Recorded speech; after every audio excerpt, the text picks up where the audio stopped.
एक बार की बात है, गौतम बुद्ध अपने शिष्यों के साथ बैठे हुए थे। कुछ देर प्रवचन देने के बाद बुद्ध एक अपने साथ रस्सी लेकर आए। बुद्ध के हाथ में रस्सी देखकर सभी शिष्यों को हैरानी हुई। बुद्ध अपने आसन पर बैठे और उन्होंने रस्सी में एक के बाद एक 3 गांठ बांध दी। इसके बाद उन्होंने शिष्यों से पूछा कि क्या यह वही रस्सी है जो गांठ बांधने से पहले थी? इस प्रश्न के जवाब में एक शिष्य ने कहा कि तथागत, इसका उत्तर थोड़ा मुश्किल है। यह हमारे देखने के तरीके पर निर्भर करता है। एक तरह से तो वह रस्सी सही है, इसमें कोई बदलाव नहीं है।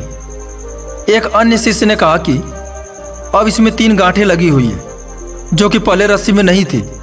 इसे बदला हुआ भी कह सकते हैं। कुछ शिष्यों ने कहा कि वास्तव में मूल रूप से रस्सी वही है, लेकिन बदली हुई दिख रही है, लेकिन इसका मूल स्वरूप बदला नहीं है। शिष्यों की बात सुनकर बुद्ध ने कहा कि आप सभी सही बोल रहे हैं, अब मैं इन गांठों को खोल देता हूं। यह बोलकर बुद्ध रस्सी के दोनों सिरों को खींचने लगे।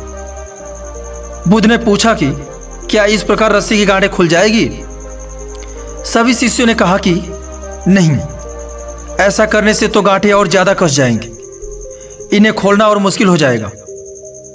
बुद्ध ने कहा कि ठीक है, अब एक अंतिम प्रश्न, इन गांठों को खोलने के लिए हमें क्या करना होगा? शिष्यों ने कहा कि हमें इन गांठों को ध्यान से देखना होगा, जिससे हम जान सके कि इन्हें कैसे लगाया गया है। इसके बाद हम गांठें आसानी से खोल सकते हैं। बुद्ध शिष्यों के जवाब से संतुष्ट हो गए और उन्होंने कहा कि यह सही बात है।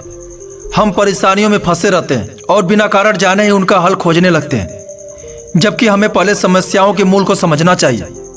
जब समस्याओं की वजह समझ आ जाएगी तो उन्हें सुलझाना बहुत ही आसान हो जाएगा।